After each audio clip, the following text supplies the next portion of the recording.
Hi, I'm Theo Stocker for Yachting Monthly, and I'm at the Southampton Boat Show, and I've come down onto the pontoon to have a look at Beneteau's new Oceanis 34.1.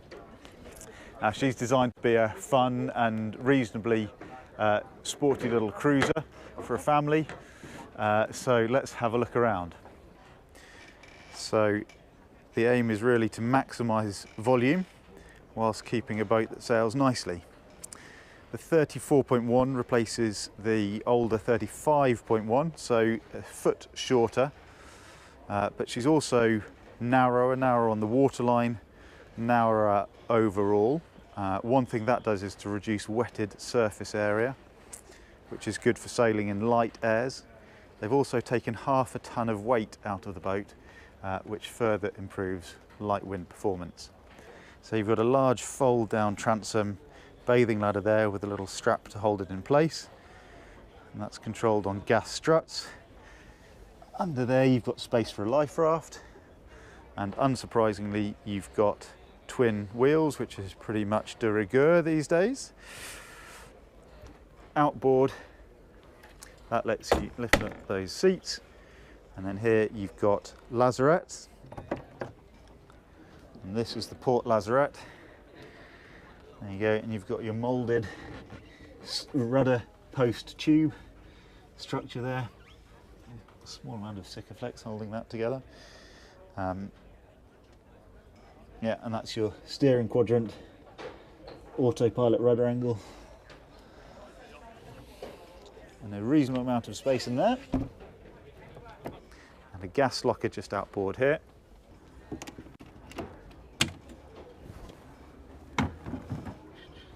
There's your gas locker, there's a bin in there for draining it overboard. Suggest that locker's not completely sealed off, given that you've got to have a bin. And then stepping up to the helm,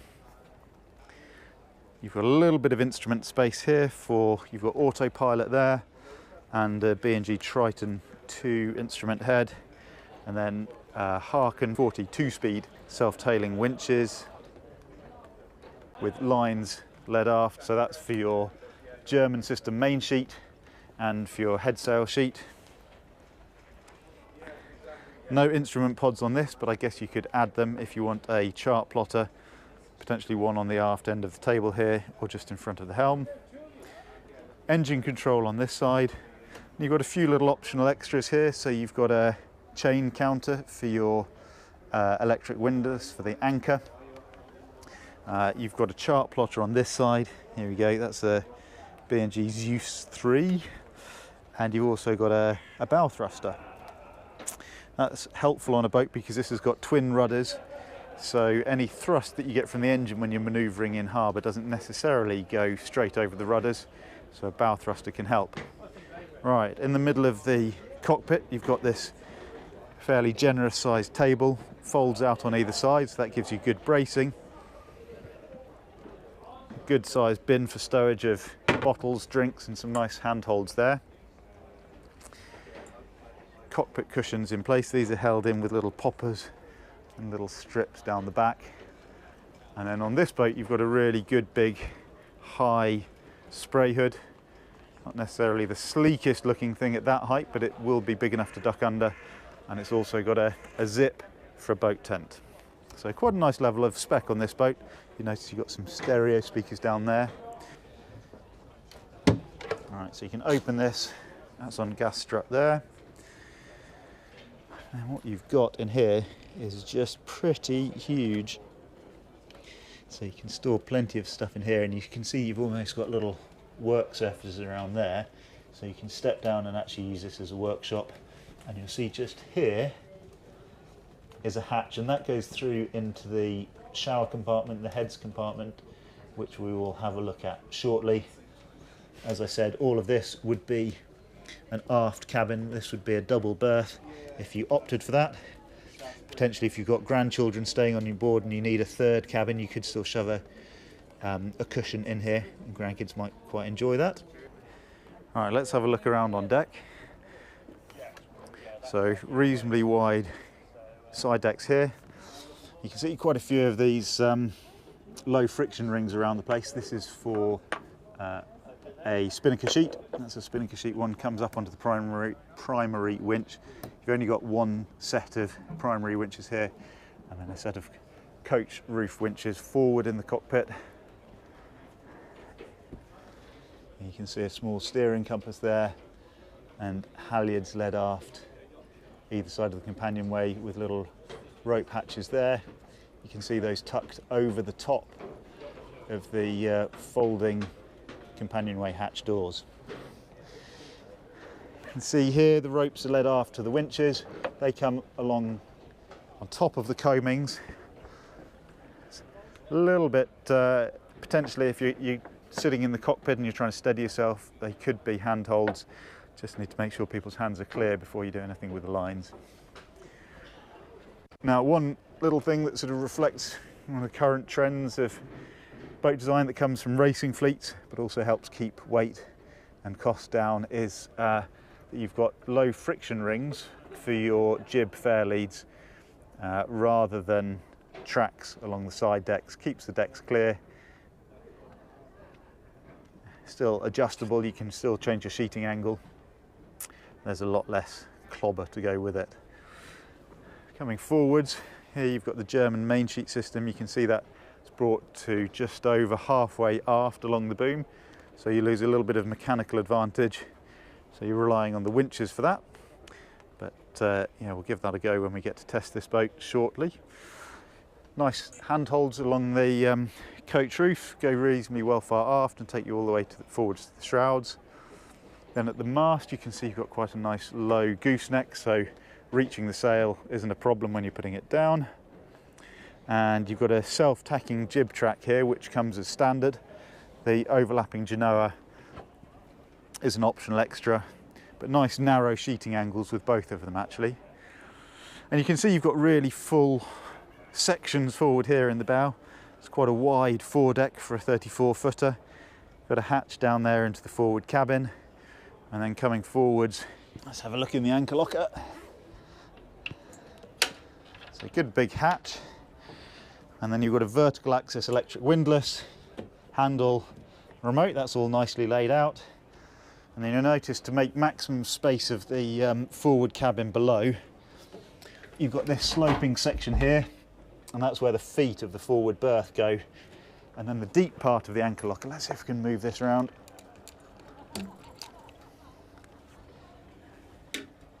That's where the chain goes. So potentially you've got a little bit of a chain pile up just under the anchor windlass. So you might just need to give that an occasional shove forwards. But, yeah, really making the most of the accommodation space. There's still plenty of space in there for a good amount of chain.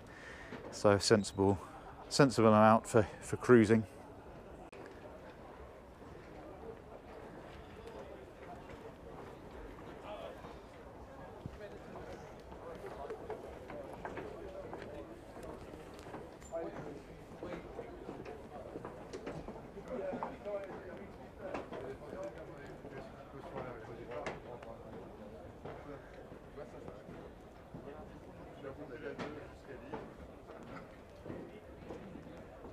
So looking up at the rig, this one hasn't got sails on yet.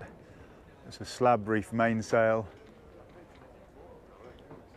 2-spreader rig. And this boat doesn't have any backstays, so keeping things simple. You can't adjust rig tension or forestay tension when you're out on the water.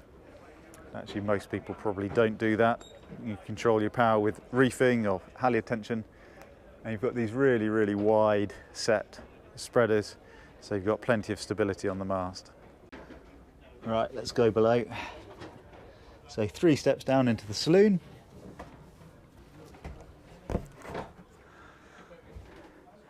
I met with a really nice, comfortable looking, cosy looking little saloon here. Not bad at all for a 34-foot boat. You've got coach roof windows, good big hull windows, so you can sit in the saloon and see out and enjoy the view. And we've got the galley here. Right, so the galley, you've got a single sink, which is fine. Need somewhere to put your wet dishes while they're drying, probably just a tea towel next to it. Big double bins next to it here. A really good big top opening fridge with a drain in the bottom, that's good. And there's a sensible amount of stowage here. You've got a gimbaled 2-burner oven. Underneath it, pan stowage, gas isolation switch, locker space.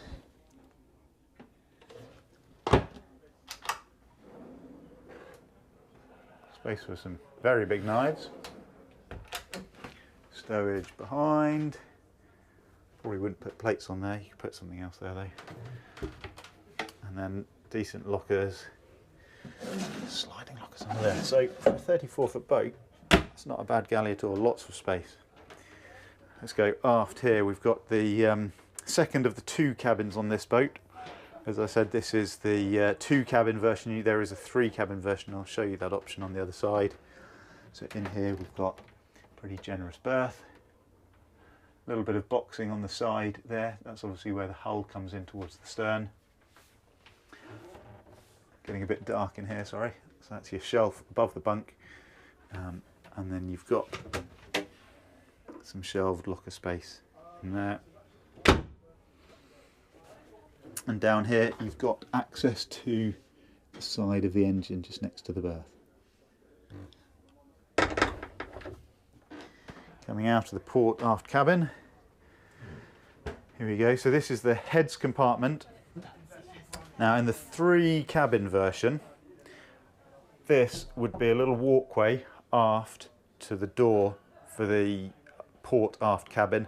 As it is, that's sectioned off, and that now provides a really good big shower compartment aft of the heads, the toilet. So if somebody's having a shower, it doesn't get the rest of the floor wet, which is really nice. Nice light in there, a decent amount of space to have a shower. And as I mentioned, this is the workshop stowage locker in here. You can probably have a bit of a hanging locker for some wet stuff in there, or you can just have it in the shower compartment.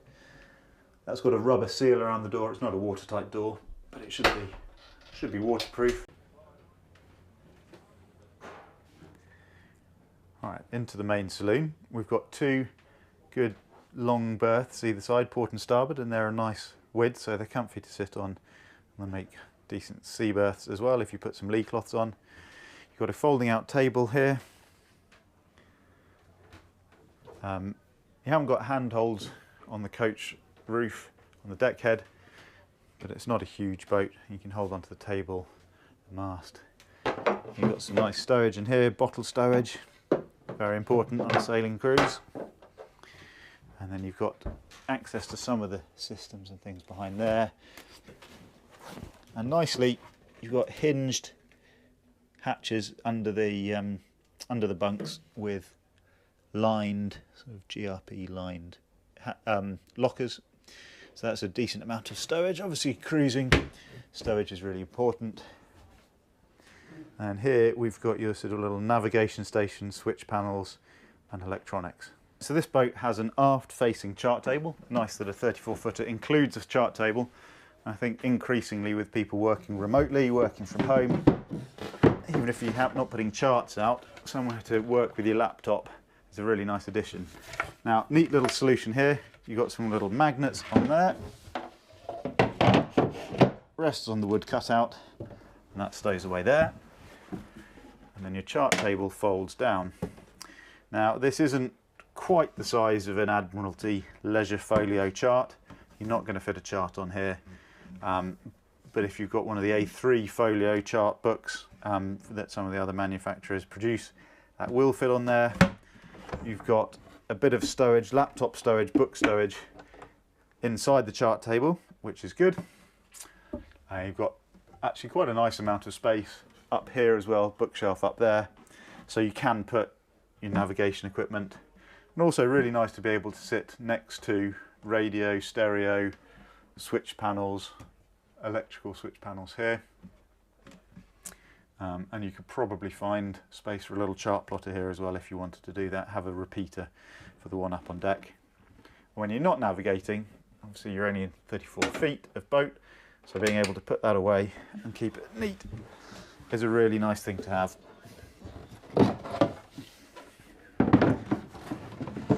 Slot this back in, and you've got your full length sea berth again. Really nice. There's little bits of stowage hidden away everywhere to make use of the space on board.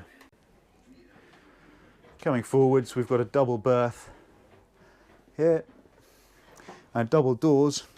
I should have shown you that as we came in. There we go. Double doors here, so that just, if it's just two of you on board, gives you a really nice big sense of space, but also the option to close off and be private. And the port door of those two can lock off, so you don't have to open both of them. Nice little touch. You've got these hull windows, so you can sit up in bed and enjoy the view of the anchorage. Got shelves above the bunks, a few odds and sods, cruising bits and bobs. And then here is the underside of the anchor locker, and you can see why you've got that slope, because that really gives you space to put your feet, and it's just about wide enough that you shouldn't be kicking your partner all night. And then you've got really good lockers in here as well, so looking aft, hanging locker space on that side.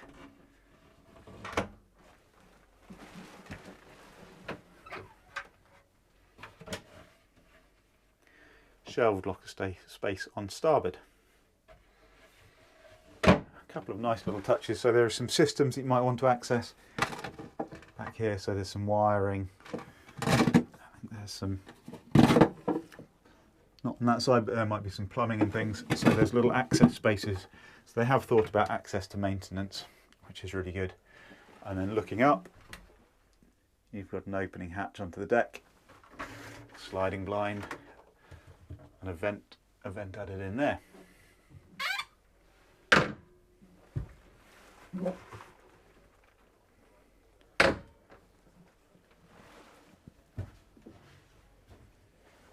Right, engine access is under the companionway steps.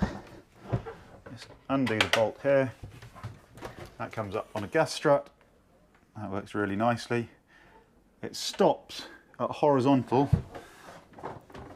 So it's a little bit of a crawl under the steps to see what's going on in the engine. Hello. You've got oil, dipstick, fuel filters. Primary fuel filter is actually taken off the engine and put up on the bulkhead here.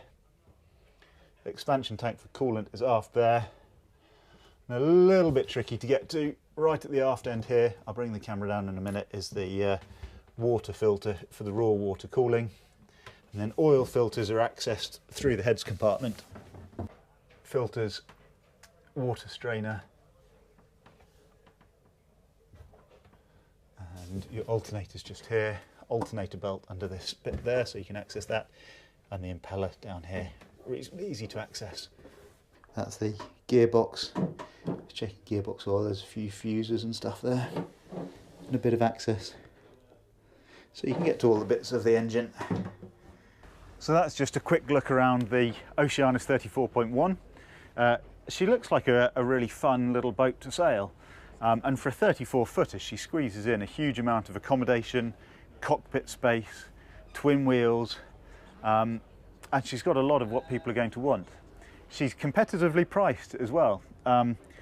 Including VAT, sail away price is £144,000, and that's delivered in the UK, but that's a really base level spec. For the boat that we've just looked at, you're looking more like £200,000 to £220,000, including VAT, with some of the sort of upgrades on sails, electronics, and a few of the other optional extras.